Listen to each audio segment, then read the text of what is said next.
Mariah. My name is Sarah. I'll be your hygienist today. Before we get started with your cleaning, we're going to go over your health history. Looks like you take 200 milligrams of topiramate daily. When was your last seizure? I would say about a year ago. About a year ago? Okay. Did you have any specific triggers that caused your seizure? Stress, and sometimes I don't get enough sleep, and I know I have tonic-clonic seizures. Okay. When was the last time you saw your doctor? 3 months ago. 3 months ago? Okay, great. Did they make any changes to your medications or your overall health in general? No changes to anything. It should be the same. Okay, good. Sounds like then you have everything under control. You take your medication, you see your doctor regularly. Are you feeling okay today? I mean, I've just been so stressed. I had 3 exams on Monday. Like, I don't know why they would just be so mean. I'm in dental hygiene school. Like, it's stressful. I feel like my cortisol levels are out of whack, but I don't know. I'm just stressed. Okay, well, I'm really sorry to hear that. I know dental hygiene school can be very stressful. Let's take your vitals and we'll see where you are, and then we'll get started with your cleaning. Okay. All right, looks like your blood pressure was a little elevated. It was 135/87. We are going to wait about 5 minutes, and then I will retake it, okay?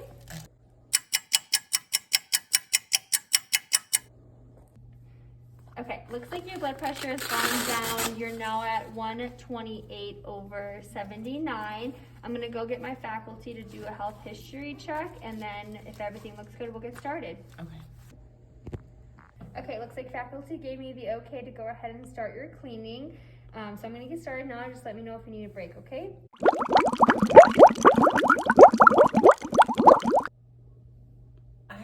I'm not feeling good. Can we stop? Yeah, okay, we can stop for a minute. Can you explain how you're feeling to me? Oh no, I think she's having a seizure. God bless. My patient is having a seizure. I have all her health history pulled up on the computer with her drug card. Can you grab someone? Yes, I'm gonna go grab the doctor, faculty, and emergency supplies. Okay, I'm gonna put her in supine position. Let me record her. 30 seconds later. What happened? Mariah, how are you feeling? You had a seizure. Confused, a little groggy. Okay, it looks like your seizure lasted about 30 seconds. We have called your emergency contact to come pick you up. I'm gonna go ahead and take your vitals, okay? Okay, I took your vitals. Your vitals look good. Do you feel okay? Yeah, I feel better. Okay. Are you comfortable to swing your feet over, and then I'll have you sit in that position for a few minutes, and then if you feel okay, we'll have you stand up and I'll walk you out to your mom, okay? Okay.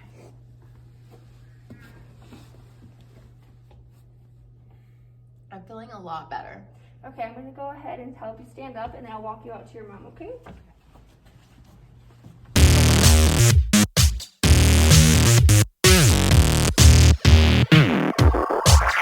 In this simulation appointment, the operator is working on a patient with a history of tonic-clonic seizures triggered by stress or lack of sleep. While taking health history, the student operator marked down seizure medications that the patient was taking, which was topiramate, and asked follow-up questions such as what triggers your seizures, when was your last seizure, what type of seizures do you have, and when was your last visit with your physician and why. The patient should be seizure-free for several months for them to be considered controlled and treatable in the clinic, which would be an ASA 2. The patient stated that there had been no changes to her health or medications and that she hadn't had a seizure in a year. After asking these questions, they were able to adjust treatment accordingly. The student operator took vitals and her blood pressure was elevated. The operator waited 5 minutes and retook the blood pressure, which came out normal the second time. She then informed faculty for a health history check and had her drug card on the table. It was decided to proceed with treatment. During the appointment, the patient began to feel strange. The student operator recognized the signs and symptoms and paused treatment to check in on the patient. Some dental triggers of seizures that can occur are hypoglycemia, hypoxia, local anesthetic toxicity, too much light, and extreme stress. In this case, the patient had stated that she had been stressed recently, and when the seizure began, the student operator witnessed muscular contractions and relaxation and rhythmic jerky movements, which are convulsions. irregular, heavy labored breathing, and a clenched jaw, which are all signs of a tonic-clonic seizure. From there, the student operator evaluated consciousness, placed the patient in supine position, and then rolled them on their side. She then activated BLS code blue, maintained airways, monitored vital signs, and had the patient's med list and emergency contact on the computer for the doctor. When code blue was activated, the nearest student grabbed the oxygen, emergency kit, doctor on the floor, and faculty.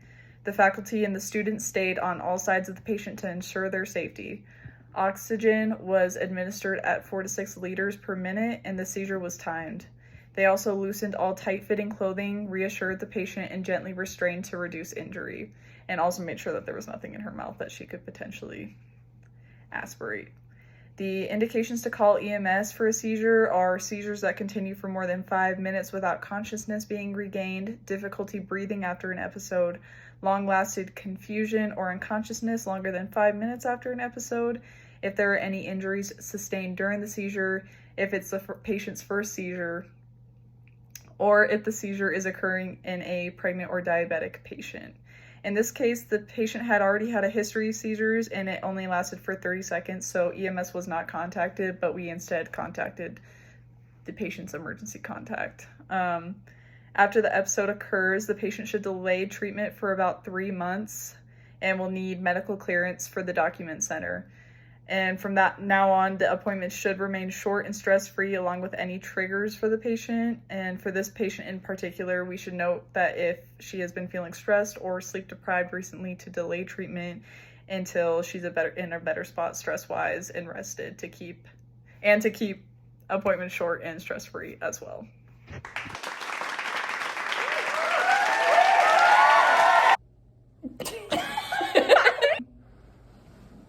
Whoa.